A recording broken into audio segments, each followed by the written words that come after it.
Hello नमस्कार दोस्तों, star Navodaya classes आप सभी का एक बार फिर हार्दिक स्वागत करता है।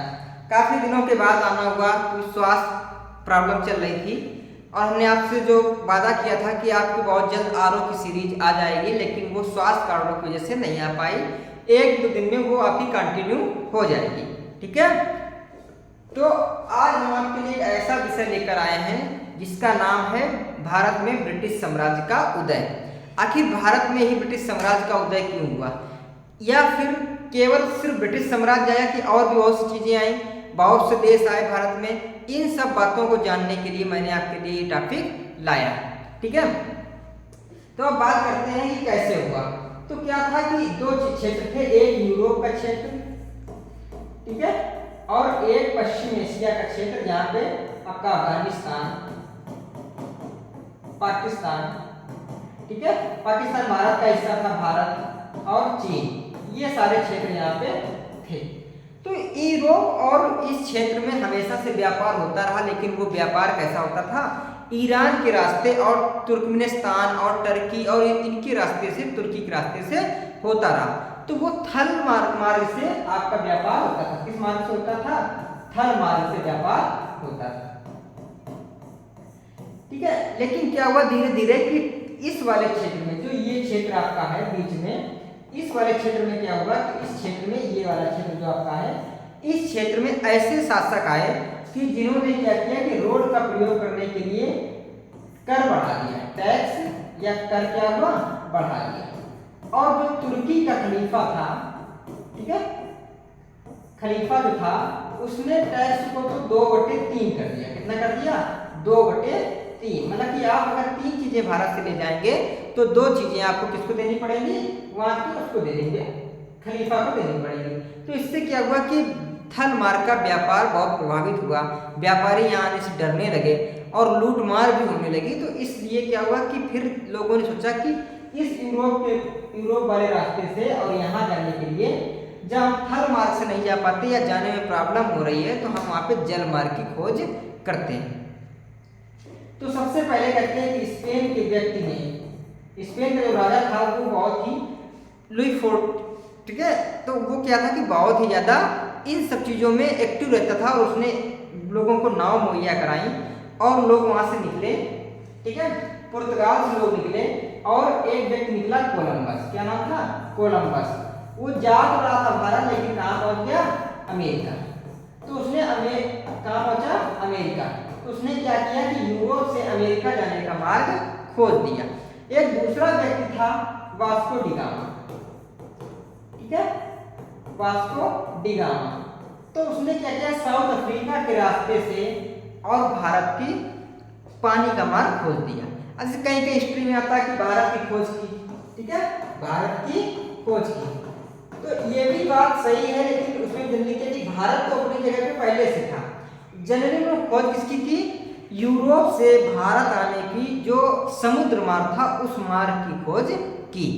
और कहते हैं कि जब पहली बार वास्को डी गामा, कौन? वास्को डी गामा जब पहली बार भारत से गया था और जो वो चीजें ले गया था उसको बेचकर उसको 60 गुना प्रॉफिट हुआ। कितना प्रॉफिट हुआ? 60 गुना प्रॉफिट हुआ था।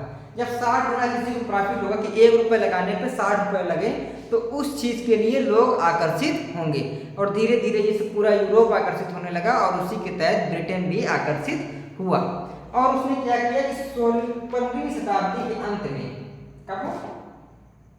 16वीं शताब्दी के अंत में, कब? 16वीं शताब्दी के अंत में ब्रिटिश क्राउन से कहा कि हमें भी एक कंपनी बनाने की आदेश करें, और उन्होंने कंपनी बनाई, ब्रिटिश ईस्ट इंडिया कंपनी। ठीक है, कौन सी कंपनी बनाई? British east India company. और वो कंपनी का क्या काम था कि वो भारत आके भारत से व्यापार करने की मांग रखी। तो पहली बार इनको 20 साल के लिए रानी ने क्या कहा कि 20 साल आप व्यापार भारत में जाके कर सकते हैं। फिर 20 साल बाद हम सोचेंगे कि आगे बढ़ाना है कि नहीं बढ़ाना है। ठीक है, तो ये 1605 में जहांगीर का समय था और वहां पे बहुत से लोग भारत आए, तमाम लोग आए और उन्होंने क्या किया कि सूरत में अपनी कंपनी स्थापित की। ठीक है, मसूलीपट्टनम में की, सूरत में की, ऐसे ये अपनी कंपनी को विस्तार करते रहे। ठीक है, तो भारत आए किसके समय में? जहांगीर के समय में। देखिए अगर क्वेश्चन पूछा है कि ब्रिटिश ईस्ट इंडिया कंपनी, ठीक है, क्या ब्रिटिश ईस्ट इंडिया कंपनी किसके समय में बनी? ठीक है, इंडिया कंपनी किसके समय में बनी? क्या किसके समय में बनी? ये क्वेश्चन अगर आपसे पूछे तो इसका आंसर अकबर होगा कि जब बनी थी तो कौन था शासक? अकबर। लेकिन क्या हुआ कि जब वो भारत में पहुंची तब शासक यहाँ का कौन हो गया था? तो जहांगीर हो गया था। कौन हो गया था? जहांगीर हो गया था। ठीक है, तो ऐसे धीरे धीरे करके क्या हुआ? ब्रिटिश साम्राज्य का उदय हुआ भारत में और उसने अपनी कंपनियां खोली। तो ब्रिटिश साम्राज्य का भारत में उदय एक लंबी और जटिल प्रक्रिया थी जो हमने आपको समझाई, जिसका आरंभ 17वीं शताब्दी में 1605 के में किया जाता है। 17वीं शताब्दी, ठीक है, कौन से जाएगी? 17वीं, क्योंकि जैसे ही 1600 खत्म हुआ वैसे 17वीं शताब्दी शुरुआत हो गई। में ईस्ट इंडिया कंपनी के व्यापारिक गतिविधियों से हुआ कंपनी धीरे धीरे अपनी राजनीतिक शक्ति बढ़ाई और 18वीं शताब्दी के अंत तक पूरे भारत में अपना नियंत्रण स्थापित कर लिया। ब्रिटिश शासन ने भारत के सामाजिक, आर्थिक और राजनीतिक परिदृश्य को बदल दिया। 18वीं शताब्दी में क्या हुआ कि 1605 से वो करते रहे, लेकिन 1757 प्लासी का युद्ध हुआ और इसमें क्या हुआ कि उन्होंने बंगाल पे कब्जा कर लिया। ठीक है, बंगाल में डायरेक्टली हस्तक्षेप हो गया और जब बंगाल में हस्तक्षेप हो गया तो वहां के सिराजुद्दौला और अवध का नवाब और दिल्ली का नवाब ये भाग के पहुंचे और सभी ने मिलकर बक्सर का युद्ध लड़ा। कौन सा युद्ध लड़ा? बक्सर का युद्ध लड़ा 1764 में। लेकिन थोड़े से ही अंग्रेजों ने बक्सर के युद्ध में तीनों की संयुक्त सेना को हरा दिया। जब तीनों की संयुक्त सेना को हरा दिया तो उनका एक तरफा शासन होने की पूरी संभावना हो गई और वहां के लोगों को संधि करनी पड़ी। इन लोगों को संधि करनी पड़ी 1765 में इलाहाबाद की संधि। कौन सी संधि हुई? इलाहाबाद की संधि। ठीक है, तो जब इलाहाबाद की संधि हुई थी, ठीक है, तो उससे इनका क्या हुआ कि इन्होंने उड़ीसा और बंगाल के क्षेत्र की राजस्व जो थी, जो टैक्स आता था, उसको अपने कब्जे में कर लिया और इनसे 10 लाख रुपए, ठीक है, नगद लिया समझौते में और उनके लिए क्या कहा कि अवध का जो नवाब है वो अपने पैसे पर हमारे लिए सेना रखेगा। अब यहां से क्या हुआ कि 1765 के बाद से इनके पास 3-4 फायदे होते। एक तो इनको अपनी करेंसी में लगा के हमारे रुपए से व्यापार करते थे, हमारे लोगों से व्यापार करते थे और ये रुपए कहाँ रहते थे? ब्रिटेन में। तो इस तरीके से इनको व्यापार एक तरीके से बहुत तेजी से बढ़ा और धीरे धीरे इन्होंने क्या किया कि राजाओं को अपनी सेना देनी शुरू कर दी, जिससे क्या हुआ कि जब उनके पास अपनी सेना हो गई, राजाओं के पास अपनी सेना होती चली गई और ये धीरे धीरे ऐसे बढ़ता गया, तो एक समय क्या आया कि राजा तो हमारे देश के थे लेकिन उनकी जो सेना थी वो किसकी थी? ब्रिटिश थी और उसके तहत इन्होंने पूरे भारत में सब पर एक तरीके से कंपनी का शासन होना शुरू कर दिया। और आपको पता है कि कंपनी ने इतना उत्पाद मचाया कि 1857 जैसी भीषण क्रांति हुई। ठीक है, एक ऐसी क्रांति जिसमें लाखों लोग मारे गए। तो कंपनी ने यहाँ बहुत अच्छा भी किया, बहुत सा बुरा काम भी किया और 1857 में उस क्रांति का एक वो आपको कंपनी का लिया। जैसे 1857 क्रांति हुई उसके बाद का शासन था वो रानी विक्टोरिया के पास चला गया और वहां से कंपनी का शासन हट गया। किसका शासन हो गया? ब्रिटिश का शासन हो गया और हम उनके गुलाम बन गए। पहले कंपनी के गुलाम बने लेकिन उस समय किसके गुलाम बन गए? ब्रिटिश हुकूमत के गुलाम बन गए और वहां के संविधान के हिसाब से हमारे यहाँ भी चीजें चलने लगी। वहाँ की जो रानी थी वो हमारी भी रानी हो गई और उनको महारानी, महाधिराज ऐसी उपाधियां भारत से भी मिलने लगी। ठीक है, तो भारत में की लंबी प्रक्रिया है जो आपको हमने समझा। 18वीं शताब्दी में कैसे बढ़े वो भी हमने आपको बताया। अब भारत पर ब्रिटिश शासन का इतिहास क्या है? भारत पर ब्रिटिश शासन का इतिहास। तो भारत पर ब्रिटिश शासन का इतिहास, ईस्ट इंडिया कंपनी का उदय 17वीं शताब्दी। ठीक है, 17वीं शताब्दी में ईस्ट इंडिया कंपनी ने भारत में व्यापारिक पदों की स्थापना की और धीरे धीरे अपनी शक्ति का विस्तार किया। स्थानीय शासकों के साथ सत्ता संघर्षों में जैसे 1773 का रिपब्लिक एक्ट आया, उसमें उन्होंने अपने अधिकारी बनाया। फिर 1784 में ईस्ट इंडिया एक्ट आया, उसमें उन्होंने वो किया और धीरे धीरे क्या किया कि इन्होंने बहुत सारी वो कर ली। ठीक है। 18वीं शताब्दी तक लगभग ये आधे देश पर कब्जा कर लिए थे। फिर प्लासी का युद्ध ने बताया कि पूरी कहानी क्या थी, ठीक है। और 1857 से लेकर 1947 तक किसका शासन रहा? भारत का ब्रिटिश शासन रहा, ठीक है। तो ये मैंने आपको पूरी बात बता दी है।